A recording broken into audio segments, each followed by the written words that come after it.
राम राम दोस्तों और मेरी माताएं बहनें, आप सभी का स्वागत है बाबा नीम करौली जी की शरण में। आप सभी का स्वागत है मेरी मैया रानी के दरबार में। मेरी आदि पराशक्ति माँ नव दुर्गा, हे मेरी शेरा वाली माँ, हे मेरी परमेश्वरी माता, जो भी मेरा भाई मेरी माताएं बहनें आपकी महिमा सुनते हैं, उनके कष्ट तुरंत दूर करो माँ। उनके घर में आओ, उनके घर खुशियाँ दो, उनके घर धन धान्य से भरे रहे माँ।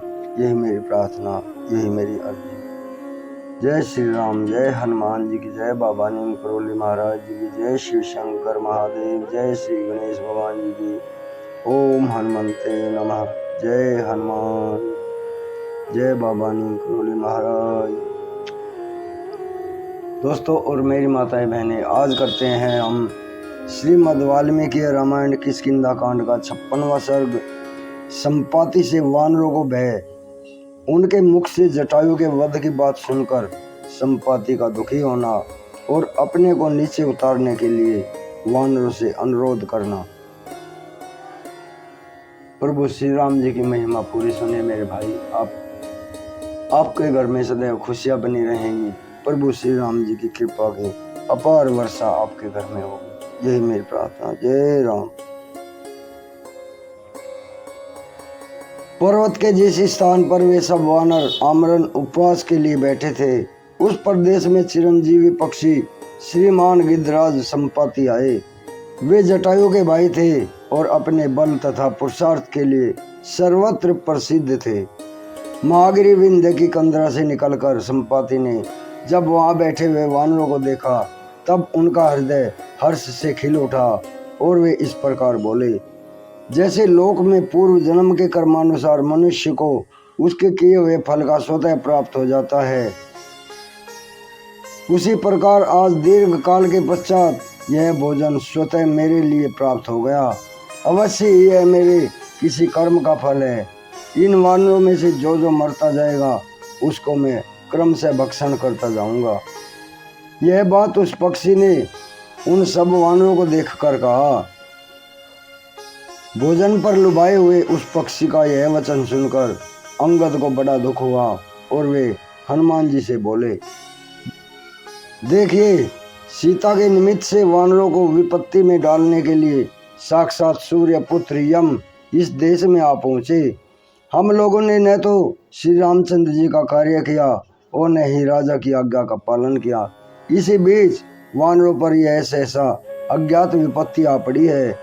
विदेह कुमारी सीता का प्रिय करने की इच्छा से गिद्धराज जटायु ने जो साहसपूर्ण कार्य किया था, वह सब आप लोगों ने सुना ही होगा। समस्त प्राणी वे पशु पक्षियों की योनियों में ही क्यों न उत्पन्न हुए हो, हमारी तरह प्राण देकर भी श्री रामचंद्र जी का प्रिय कार्य करते हैं। शिष्ट पुरुष स्नेह और करुणा के वशीभूत होकर एक दूसरे का उपकार करते हैं। अतः आप लोग भी श्री राम के उपकार के लिए स्वयं ही अपने शरीर का परित्याग करें। धर्मज्ञ जटायु ने श्री राम का प्रिय किया है। हम लोग श्री रघुनाथ जी के लिए अपने जीवन का मोह छोड़कर परिश्रम करते हुए इस दुर्गम वन में आए हैं, किंतु मिथिलेश कुमारी का दर्शन न कर सके। गिद्धराज जटायु ही सुखी हैं, जो युद्ध में रावण के हाथ से मारे गए और परम गति को प्राप्त हुए। वे सुग्रीव के भय से मुक्त हैं। राजा दशरथ की मृत्यु, जटायु का विनाश और विदेह कुमारी सीता का अपहरण, इन घटनाओं से इस समय वानरों का जीवन संशय में पड़ गया है। श्री राम और लक्ष्मण को सीता के साथ वन में निवास करना पड़ा। श्री रघुनाथ जी के बाण से बाली का वध हुआ और श्री राम के कोप से समस्त राक्षसों का संहार होगा। ये सारी बुराइयां कैकेयी को दिए हुए वरदान से ही पैदा हुई हैं। वानरों के द्वारा बारंबार कहे गए इन दुखमय वचनों को सुनकर और उन सब को पृथ्वी पर पड़ा हुआ देखकर परम बुद्धिमान संपाति का हृदय अत्यंत अक्षुब्ध हो उठा और वे दीन वाणी में बोलने को उद्यत हुए।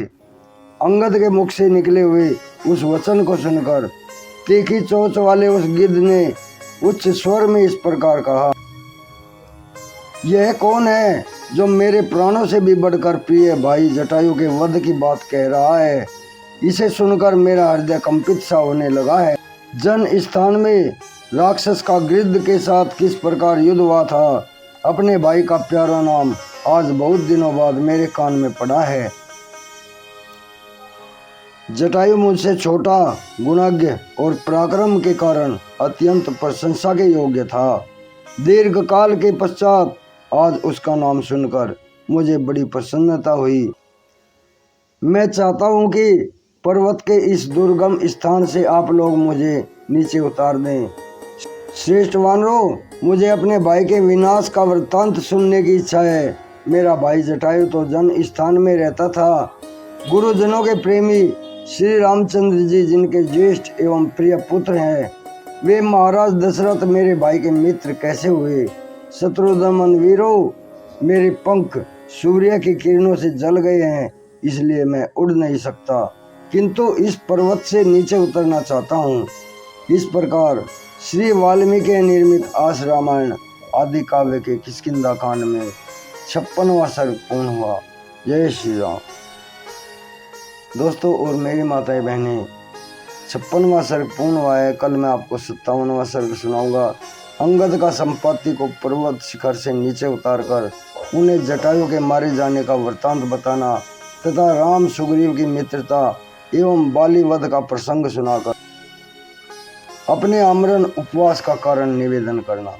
जय श्री राम, जय श्री राम, जय श्री राम। जय बाबा नीम करोली महाराज की जय। हनुमान।